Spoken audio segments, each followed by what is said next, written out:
ಸ್ನೇಹಿತರೆ, ಮೀಡಿಯಾ ಮಾಸ್ಟರ್ಸ್ಗೆ ಸ್ವಾಗತ ಸುಸ್ವಾಗತ. ಗೆಳೆಯರೆ, ಭಾರತಕ್ಕೆ ಬ್ಯಾಂಕ್ ಆಫ್ ಇಂಗ್ಲೆಂಡ್ನಿಂದ 100 ಟನ್ ಅಂದರೆ 1,00,000 kgಯಷ್ಟು ಚಿನ್ನವನ್ನು ವಾಪಸ್ ತರಲಾಗ್ತಾ ಇದೆ.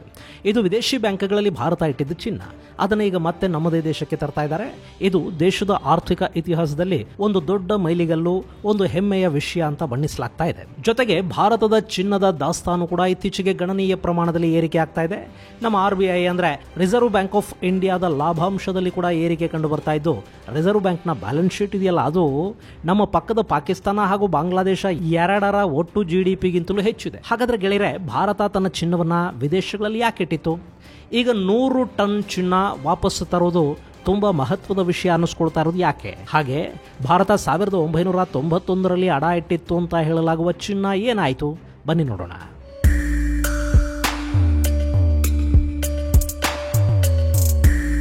ಗೆಳೆಯರೆ, ಭಾರತದ ಚಿನ್ನದ ದಾಸ್ತಾನು ದಿನೇ ದಿನೇ ಹೆಚ್ಚಾಗ್ತಾ ಇದೆ. 2017ರ ನಂತರ ಭಾರತದ ರಿಸರ್ವ್ ಬ್ಯಾಂಕ್ ಚಿನ್ನದ ಖರೀದಿಯನ್ನ ಹೆಚ್ಚು ಮಾಡಿದೆ. ಇನ್ನು ಈ ವರ್ಷ ಅಂದ್ರೆ 2024ರಲ್ಲಿ ಸುಮಾರು 27 ಟನ್ ಅಷ್ಟು ಚಿನ್ನವನ್ನ ಖರೀದಿ ಮಾಡಿರುವುದಾಗಿ ಭಾರತದ ರಿಸರ್ವ್ ಬ್ಯಾಂಕ್ ಹೇಳಿದೆ. ಕಳೆದ ವರ್ಷ ಅಂದ್ರೆ 2023ರಲ್ಲಿ ರಿಸರ್ವ್ ಬ್ಯಾಂಕ್ ಖರೀದಿ ಮಾಡಿದ ಒಟ್ಟು ಚಿನ್ನ 16 ಟನ್ ಅಷ್ಟಿತ್ತು. ಈ ಬಾರಿ ಅದಕ್ಕಿಂತ 1.5 ಪಟ್ಟು ಹೆಚ್ಚು ಚಿನ್ನ ಈಗಾಗಲೇ ಖರೀದಿ ಆಗಿದೆ. ಅಲ್ಲಿಗೆ ನಮ್ಮ ರಿಸರ್ವ್ ಬ್ಯಾಂಕ್ ಬಳಿಯಲ್ಲಿನ ಚಿನ್ನದ ಒಟ್ಟು ಪ್ರಮಾಣ ಅಧಿಕೃತ ಮಾಹಿತಿಗಳ ಪ್ರಕಾರ 822 ಟನ್ಗೆ ಏರಿಕೆ ಆಗಿದೆ. ಅದರ ಪೈಕಿ 308 ಮೆಟ್ರಿಕ್ ಟನ್ ಅಷ್ಟು ಚಿನ್ನ ಭಾರತದಲ್ಲಿತ್ತು. ನಮ್ಮ ಕರೆನ್ಸಿ ಮೌಲ್ಯಕ್ಕೆ ತಕ್ಕ ಹಾಗೆ ಸಂಗ್ರಹಿಸಿಡಲಾಗಿದ್ದ ಈ 308 ಟನ್ ಚಿನ್ನದ ಜೊತೆಗೆ 408.28 ಟನ್ ಅಷ್ಟು ಚಿನ್ನವನ್ನ ಭಾರತದಲ್ಲಿ ಇಟ್ಕೊಂಡು ಉಳಿದ ಚಿನ್ನವನ್ನ ಬ್ಯಾಂಕ್ ಆಫ್ ಇಂಗ್ಲೆಂಡ್ ಅಲ್ಲಿ ಹಾಗೂ ಬ್ಯಾಂಕ್ ಆಫ್ ಇಂಟರ್ನ್ಯಾಷನಲ್ ಸೆಟಲ್ಮೆಂಟ್ಸ್ ನಲ್ಲಿ ಇಡಲಾಗಿತ್ತು. ಗೆಳೆಯರೆ, ಇಲ್ಲಿ ಭಾರತ ತನ್ನ ಚಿನ್ನವನ್ನು ವಿದೇಶಗಳಲ್ಲಿ, ಅದರಲ್ಲೂ ಬ್ಯಾಂಕ್ ಆಫ್ ಇಂಗ್ಲೆಂಡ್ ಅಲ್ಲಿ ಯಾಕೆ ಇಟ್ಟಿದೆ ಮತ್ತು ಅದರ ಪೈಕಿ ಒಂದಷ್ಟು ಚಿನ್ನವನ್ನು ಈಗ ಯಾಕೆ ವಾಪಸ್ ತರ್ತಾ ಇದೆ? ಹೀಗೆ ತನ್ನದೇ ಚಿನ್ನವನ್ನು ವಾಪಸ್ ತರ್ತಾ ಇರೋದು ಇಷ್ಟೊಂದು ಮಹತ್ವವನ್ನು ಯಾಕೆ ಪಡ್ಕೊಳ್ತಾ ಇದೆ ಅನ್ನೋದು ನಮಗೆ ಅರ್ಥ ಆಗಬೇಕು ಅಂದ್ರೆ, ಭಾರತ ಕಳೆದ 30 ವರ್ಷಗಳ ಅವಧಿಯಲ್ಲಿ ಸವೆಸಿದ ಆರ್ಥಿಕ ಹಾದಿ ಮತ್ತು ಪ್ರಗತಿಯನ್ನು ನಾವು ಅರ್ಥ ಮಾಡ್ಕೋಬೇಕು. ಕಳೆದ ವಿಡಿಯೋದಲ್ಲಿ ನಾನು ನಿಮಗೆ ಭಾರತ ಚಿನ್ನ ಅಡ ಇಟ್ಟ ದಿನಗಳ ಬಗ್ಗೆ ಹೇಳಿದ್ದೆ. ಅದು 1991ರ ಸಮಯ. ಅವತ್ತಿಗೆ ಭಾರತದ ಆರ್ಥಿಕ ಪರಿಸ್ಥಿತಿ ಸಂಪೂರ್ಣವಾಗಿ ಹಳಿ ತಪ್ಪಿ ಹೋಗಿತ್ತು. ಜೊತೆಗೆ ರಾಜಕೀಯ ಅಸ್ಥಿರತೆ ದೇಶವನ್ನು ಕಾಡ್ತಾ ಇತ್ತು. ಗೆಳೆಯರೆ, ನಾನು ಸಾಕಷ್ಟು ಬಾರಿ ಈ ವಿಷಯ ನಿಮಗೆ ಹೇಳಿದ್ದೀನಿ. ಒಂದು ದೇಶದ ಆರ್ಥಿಕ ಪರಿಸ್ಥಿತಿ ಅಲ್ಲಿನ ಸುಸ್ಥಿರ ಆಡಳಿತದ ಮೇಲೆ ಅವಲಂಬಿತ ಆಗಿರುತ್ತೆ. ಅತಂತ್ರ ಸರ್ಕಾರಗಳು, ಅಸ್ಥಿರ ಆಡಳಿತಗಳು ದೇಶದ ಅಭಿವೃದ್ಧಿಗೆ ಯಾವತ್ತಿಗೂ ಮಾರಕಾನೆ. ಸರ್ಕಾರಗಳು ಯಾವಾಗ ಬಿದ್ದು ಹೋಗುತ್ತವೋ, ಪಾಲಿಸಿಗಳು ಯಾವಾಗ ಬದಲಾಗುತ್ತವೋ ಅನ್ನೋ ಅಸ್ಥಿರ ವಾತಾವರಣ ಇರೋ ದೇಶಗಳಿಗೆ ವಿದೇಶಿ ಹೂಡಿಕೆಗಳು ಬರೋದಿಲ್ಲ. ಅಂಥ ದೇಶಗಳ ಬಾಂಡುಗಳು ಖರೀದಿ ಆಗೋದಿಲ್ಲ. ಅಂಥ ದೇಶಗಳಿಗೆ ಸಾಲ ಸಿಗೋದಿಲ್ಲ. ಸಾಲ ಸಿಕ್ಕರೂ ಬಾಂಡುಗಳ ಖರೀದಿ ಆದರೂ ಅತಿ ಹೆಚ್ಚು ಬಡ್ಡಿಯನ್ನ ಕೊಡಬೇಕಾಗಿ ಬರುತ್ತೆ. ಈಗ ಬ್ಯಾಂಕುಗಳು ನಮಗೆ ಕೊಡೋ ಸಾಲ ಕೂಡ ಹಾಗೇನೆ ಅಲ್ವಾ? ಪ್ಲೆಡ್ಜ್ ಮಾಡಿ ತಗೊಳ್ಳೋ ಸಾಲಕ್ಕೆ ಬಡ್ಡಿ ಕಡಿಮೆ ಇರುತ್ತೆ. ಪರ್ಸನಲ್ ಲೋನ್ ಅಂದ್ರೆ ಯಾವ ಗ್ಯಾರಂಟಿನೂ ಇಲ್ಲದ ಸಾಲಕ್ಕೆ ಬಡ್ಡಿ ವಿಪರೀತ ಪ್ರಮಾಣದಲ್ಲಿರುತ್ತೆ. ಹಾಗೆ ದೇಶಗಳಿಗೆ ಕೊಡುವ ಸಾಲದ ಮೊತ್ತ ಕೂಡ ಗ್ಯಾರಂಟಿ ಇದ್ರೆ ಕಡಿಮೆ ಇರುತ್ತೆ, ಅಸ್ಥಿರತೆ ಇದ್ರೆ ಬಡ್ಡಿ ಹೆಚ್ಚಿರುತ್ತೆ. ಈಗ ಅಮೆರಿಕಾಗೆ, ಜಪಾನ್ಗೆ, ಭಾರತದಂತಹ ದೇಶಗಳಿಗೆ ಸಿಗೋ ಸಾಲದ ಬಡ್ಡಿಗೂ ಪಾಕಿಸ್ತಾನ, ಮ್ಯಾನ್ಮಾರ್, ಶ್ರೀಲಂಕಾ, ಆಫ್ರಿಕಾದ ದೇಶಗಳು ತರೋ ಸಾಲದ ಬಡ್ಡಿಗೂ ವಿಪರೀತ ವ್ಯತ್ಯಾಸ ಇರುತ್ತೆ. ಇನ್ನು ಅವತ್ತಿಗೆ ಏನಾಗಿತ್ತು ಅಂದ್ರೆ, ಭಾರತ ಇನ್ನು ಜಾಗತಿಕ ಆರ್ಥಿಕ ವ್ಯವಸ್ಥೆಗೆ ತೆರೆಕೊಂಡಿರಲಿಲ್ಲ. ಅದಕ್ಕೆ ಸರಿಯಾಗಿ 2 ವರ್ಷಗಳಲ್ಲಿ 2 ಪ್ರಧಾನಿಗಳು ಬದಲಾಗಿದ್ರು. ಅದೇ ಸಮಯದಲ್ಲಿ ಗಲ್ಫ್ ವಾರ್ ಶುರುವಾಗಿತ್ತು.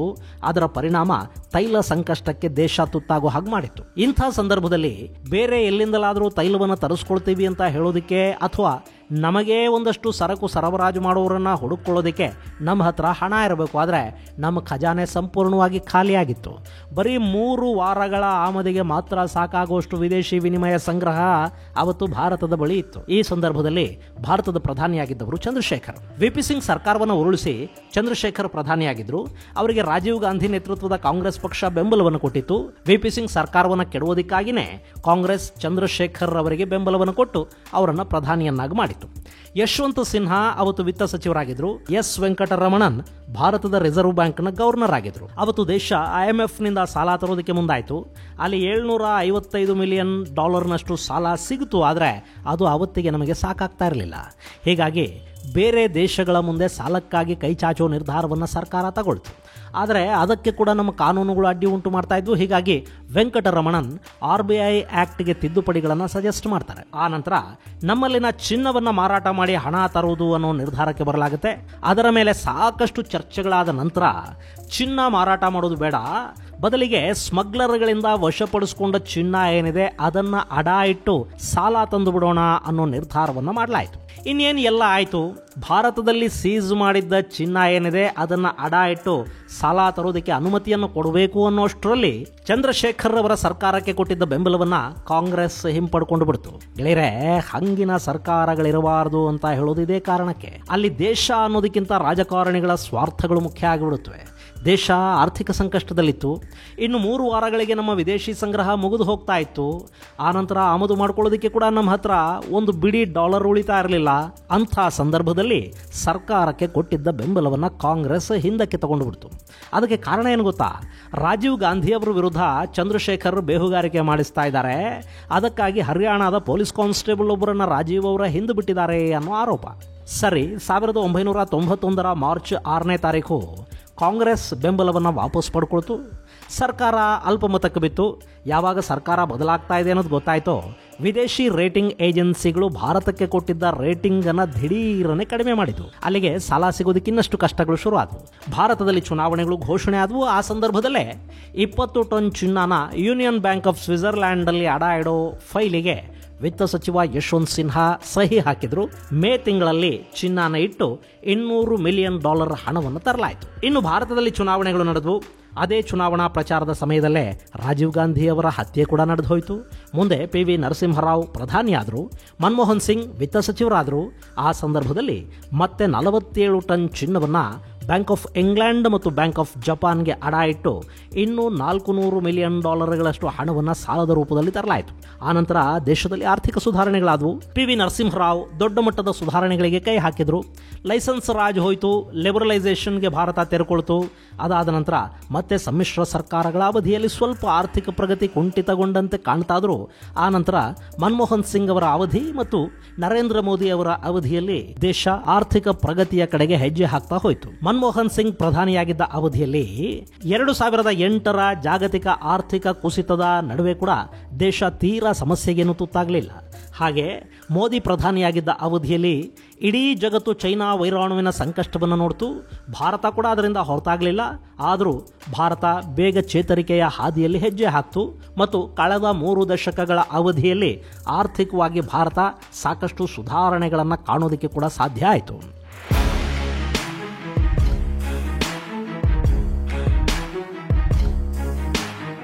ಗೆಳೆಯರೆ, ಈ ಸಾಧನೆಯ ಸಂಪೂರ್ಣ ಶ್ರೇಯ ಸಲ್ಲಬೇಕಾಗಿರೋದು 1991ರಲ್ಲಿ ಆರ್ಥಿಕ ಸುಧಾರಣೆಗಳಿಗೆ ನಾಂದಿ ಹಾಡಿದ್ರಲ್ಲ ಅವತ್ತಿನ ಪ್ರಧಾನಿ PV ನರಸಿಂಹರಾವ್ ಅವರಿಗೆ. ಇನ್ನು 1991ರ ಮೇ ಮತ್ತು ಜುಲೈ ತಿಂಗಳುಗಳಲ್ಲಿ ಒಟ್ಟು 67 ಟನ್ನಷ್ಟು ಚಿನ್ನವನ್ನು ಭಾರತ ವಿದೇಶಿ ಬ್ಯಾಂಕ್ಗಳಿಗೆ ಅಡ ಇಟ್ಟು ಅಲ್ಲಿಂದ ಸಾಲ ತಂದಿತ್ತಲ್ಲ, ಅದನ್ನು ಹೆಚ್ಚು ದಿನ ಇಟ್ಕೊಳ್ಳೋದಕ್ಕೆ ಹೋಗಲಿಲ್ಲ. 1991ರ ನವೆಂಬರ್ ಹೊತ್ತಿಗೆ ಆ $6 ಮಿಲಿಯನ್ ಸಾಲವನ್ನು ತೀರಿಸಿ ಅಡ ಇಟ್ಟ ಚಿನ್ನವನ್ನು ಬಿಡಿಸ್ಕೊಳ್ಳಾಯಿತು. ಆದರೆ ಆ ಚಿನ್ನನ ಮತ್ತೆ ವಾಪಸ್ ದೇಶಕ್ಕೆ ತರಲಿಲ್ಲ. ಅದು ಹಾಗೆ ಬ್ಯಾಂಕ್ ಆಫ್ ಇಂಗ್ಲೆಂಡಲ್ಲಿ ಉಳ್ಕೊಳ್ತು. ಅಲ್ಲ, ಚಿನ್ನನ ಭಾರತ ಇಂಗ್ಲೆಂಡಲ್ಲಿ ಯಾಕಿಡ್ತು? ಗೆಳೆಯರೆ, ಅದಕ್ಕೊಂದಷ್ಟು ಲಾಜಿಸ್ಟಿಕ್ ಕಾರಣಗಳಿದ್ವು. ಚಿನ್ನನ ಅಲ್ಲಿಂದ ವಾಪಸ್ ತಂದು ಇಲ್ಲಿ ಇಟ್ಕೊಳ್ಳೋದಕ್ಕಿಂತ ಅಲ್ಲೇ ಇಡೋದು ಸೇಫ್ ಅಂತ ಅವತ್ತು ಭಾರತಕ್ಕೆ ಅನಿಸಿತ್ತು. ಹಾಗೆ ವಿದೇಶಿ ಬ್ಯಾಂಕ್ಗಳಲ್ಲಿ ಭಾರತದ ಚಿನ್ನ ದಾಸ್ತಾನಿದ್ರೆ ಅಂತಾರಾಷ್ಟ್ರೀಯ ಮಟ್ಟದಲ್ಲಿ ನಮ್ಮ ಆರ್ಥಿಕ ಪರಿಸ್ಥಿತಿಯ ಬಗ್ಗೆ ಒಂದು ಗೌರವ ಇರುತ್ತೆ ಅನ್ನೋದೊಂದು ಕಾರಣ ಆಗಿತ್ತು. ನಾವು ಮಾಡೋ ವಿದೇಶಿ ವಿನಿಮಯ, ನಮ್ಮ ಆಮದುಗಳು, ಅದಕ್ಕೆ ಕೊಡಬೇಕಾದ ಹಣ, ಸಾಲಗಳು ಇವೆಲ್ಲವುಗಳಿಗೆ ಒಂದು ಭದ್ರತೆಯ ರೂಪದಲ್ಲಿ ಆ ಚಿನ್ನ ವಿದೇಶಗಳಲ್ಲಿರುತ್ತೆ ಮತ್ತು ಇದು ಭಾರತದ ಮೇಲಿನ ನಂಬಿಕೆಯನ್ನು ಹೆಚ್ಚು ಮಾಡುತ್ತೆ ಅನ್ನೋ ಕಾರಣಕ್ಕೆ ಚಿನ್ನವನ್ನು ಅಲ್ಲೇ ಉಳಿಸಲಾಯಿತು. ಹಾಗೆ ಇದಾದ ನಂತರ ಕೂಡ ಭಾರತದ ರಿಸರ್ವ್ ಬ್ಯಾಂಕ್ ಅಂತಾರಾಷ್ಟ್ರೀಯ ಮಾರುಕಟ್ಟೆಯಿಂದ ಖರೀದಿ ಮಾಡ್ತಾ ಇದ್ದ ಚಿನ್ನ ಆಯ್ತಲ್ಲ, ಅದನ್ನು ಕೂಡ ಬ್ಯಾಂಕ್ ಆಫ್ ಇಂಗ್ಲೆಂಡಲ್ಲಿ ಮತ್ತು ಇಂಟರ್ನ್ಯಾಷನಲ್ ಸೆಟಲ್ಮೆಂಟ್ಸಲ್ಲಿ ಇಡಲಾಗ್ತಾ ಇತ್ತು. ಇದೊಂಥರ ನಮ್ಮ ಅಂತಾರಾಷ್ಟ್ರೀಯ ವ್ಯಾಪಾರ ವಹಿವಾಟುಗಳಿಗೆ ಭದ್ರತೆಯ ರೂಪದಲ್ಲಿ ಅಲ್ಲಿ ಉಳ್ಕೊಳ್ತು. ಇನ್ನು ಈ ಬ್ಯಾಂಕ್ ಆಫ್ ಇಂಗ್ಲೆಂಡ್ ಇದೆಯಲ್ಲ, ಇದು ಯುನೈಟೆಡ್ ಕಿಂಗ್ಡಮ್ ಸರ್ಕಾರದ ಚಿನ್ನ ಸಂಗ್ರಹ ಸೇರಿದ ಹಾಗೆ ಜಗತ್ತಿನ ನಾನಾ ದೇಶಗಳ ಚಿನ್ನದ ದಾಸ್ತಾನಿಗೆ ಜಾಗ ಕೊಟ್ಟಿದೆ. ಇಲ್ಲೊಂದು ವಿಡಿಯೋ ಇದೆ ನೋಡಿ. ಇದು ಬ್ಯಾಂಕ್ ಆಫ್ ಇಂಗ್ಲೆಂಡಿನ ಚಿನ್ನದ ಗೋದಾಮು. ಅಲ್ಲಿ ಸುಮಾರು 2,000 ಬಿಲಿಯನ್ ಯೂರೋನಷ್ಟು ಚಿನ್ನ ದಾಸ್ತಾನಿದೆ ಅಂತ ಆ ಬ್ಯಾಂಕ್ ಹೇಳ್ಕೊಳ್ಳುತ್ತೆ. ಹಾಗೆ ಜಗತ್ತಿನ ದೊಡ್ಡ ಚಿನ್ನದ ಮಾರುಕಟ್ಟೆಗಳಿರೋ ದೇಶಗಳ ಪೈಕಿ ಬ್ರಿಟನ್ ಕೂಡ ಒಂದಾಗಿರೋದ್ರಿಂದ ವಿದೇಶಗಳಲ್ಲಿ ಖರೀದಿ ಮಾಡೋ ಚಿನ್ನವನ್ನು ಸಾಕಷ್ಟು ದೇಶಗಳು ಈ ಬ್ಯಾಂಕ್ ಆಫ್ ಇಂಗ್ಲೆಂಡಲ್ಲಿ ದಾಸ್ತಾನು ಮಾಡುತ್ತವೆ. ಹಾಗೆ ಭಾರತ ಕೂಡ ಇಲ್ಲಿ ಸುಮಾರು 413.79 ಟನ್ನಷ್ಟು ಚಿನ್ನವನ್ನು ಈ ಬ್ಯಾಂಕ್ ಆಫ್ ಇಂಗ್ಲೆಂಡಲ್ಲಿ ದಾಸ್ತಾನು ಮಾಡಿತ್ತು. ಅದರ ಪೈಕಿ ಈಗ 100 ಟನ್ ಚಿನ್ನ ಭಾರತಕ್ಕೆ ವಾಪಸ್ಸು ಬರ್ತಾ ಇದೆ. ಇನ್ನು ಈಗ ಅದನ್ನು ವಾಪಸ್ ಯಾಕೆ ತರ್ತಾ ಇದ್ದಾರೆ ಗೆಳೆಯರೆ? ಇಷ್ಟು ದಿನ ವಿದೇಶಿ ಬ್ಯಾಂಕ್ಗಳಲ್ಲಿ ನಮ್ಮ ಚಿನ್ನಾನ ಇಡೋದ್ರಿಂದ ಸಮಸ್ಯೆಗಳಾಗಬಹುದು ಅಂತ ಭಾರತಕ್ಕೆ ಅನ್ನಿಸಿರಲಿಲ್ಲ. ಆದರೆ ರಷ್ಯಾ ಯುಕ್ರೇನ್ ಯುದ್ಧ ಆಯಿತು ನೋಡಿ, ಆ ಸಂದರ್ಭದಲ್ಲಿ ವಿದೇಶಿ ಬ್ಯಾಂಕ್ಗಳಲ್ಲಿನ ರಷ್ಯಾದ ಚಿನ್ನ ಹಾಗೂ ಇನ್ನಿತರ ಸಂಪತ್ತೇನಿತ್ತು ಅದನ್ನು ಮುಟ್ಟುಗೋಲು ಹಾಕ್ಕೊಳ್ಳೋ ಕೆಲಸ ಆಯಿತು. ಈ ಘಟನೆ ಬೇರೆ ಬೇರೆ ದೇಶಗಳನ್ನು ಕೂಡ ಸ್ವಲ್ಪ ಮಟ್ಟಿಗೆ ಯೋಚಿಸುವ ಹಾಗೆ ಮಾಡ್ತಾ ಇದೆ. ನಾಳೆ ಅಕಸ್ಮಾತ್ ಭಾರತ ಮತ್ತು ಪಾಕಿಸ್ತಾನದ ನಡುವೆ ಒಂದು ಯುದ್ಧ ಆಯಿತು ಅಂತ ಇಟ್ಕೊಳ್ಳಿ. ಆಗ ನೀವು ಯುದ್ಧ ನಿಲ್ಲಿಸಿ ಅಂತ ಅಮೆರಿಕ ಭಾರತಕ್ಕೆ ಹೇಳಿ ನಾವು ಅವರು ಮಾತು ಕೇಳಲಿಲ್ಲ ಅಂತ ನಮ್ಮ ಚಿನ್ನ ಮತ್ತು ವಿದೇಶಿ ವಿನಿಮಯ ಸಂಗ್ರಹವನ್ನು ಸೀಸ್ ಮಾಡಿಬಿಟ್ರೆ ಖಂಡಿತ ಸಮಸ್ಯೆ ಆಗುತ್ತೆ. ಇಷ್ಟಕ್ಕೂ ನಮ್ಮ ಚಿನ್ನ ಸಂಗ್ರಹದ ಬಹುಪಾಲು ವಿದೇಶಗಳಲ್ಲಿ ಯಾಕಿರಬೇಕು? ಅದನ್ನು ಇಟ್ಟುಕೊಳ್ಳೋದಕ್ಕೆ ನಮ್ಮ ಬಳಿ ಕೂಡ ಒಂದಷ್ಟು ವ್ಯವಸ್ಥೆಗಳಿವೆ ಅಲ್ವಾ. ನಮ್ಮ ಸ್ಟ್ರಾಂಗ್ ರೂಮುಗಳಲ್ಲೇನು ಆ ಚಿನ್ನ ಇರೋದಿಲ್ಲ ಅನ್ನತಾ. ಹೀಗಾಗಿ ಭಾರತ ಚಿನ್ನವನ್ನು ವಾಪಸ್ ತರ್ತಾ ಇದೆ. ಇನ್ನು 1991ರಲ್ಲಿ ನಾವು ಚಿನ್ನ ಅಡ ಇಡೋ ಪರಿಸ್ಥಿತಿಲಿದ್ವಿ. ಇವತ್ತು ಅದನ್ನು ವಾಪಸ್ಸು ನಮ್ಮದೇ ದೇಶಕ್ಕೆ ತರ್ತಾ ಇದ್ದೀವಿ ಅನ್ನೋದನ್ನು ತೋರಿಸ್ಕೊಳ್ಳೋದಕ್ಕೆ ಕೂಡ ಈ ಚಿನ್ನ ವಾಪಸ್ಸು ಬರ್ತಾ ಇದೆ. ಇದೆಲ್ಲದರ ಜೊತೆಗೆ ಭಾರತ ಕಳೆದ 2 ವರ್ಷಗಳ ಹಿಂದೆ ಅಂದರೆ 2022ರಲ್ಲಿ ತನ್ನದೇ ಆದ ಇಂಟರ್ನ್ಯಾಷನಲ್ ಬುಲಿಯನ್ ಎಕ್ಸ್ಚೇಂಜ್ ಅನ್ನು ಪ್ರಾರಂಭ ಮಾಡಿದೆ.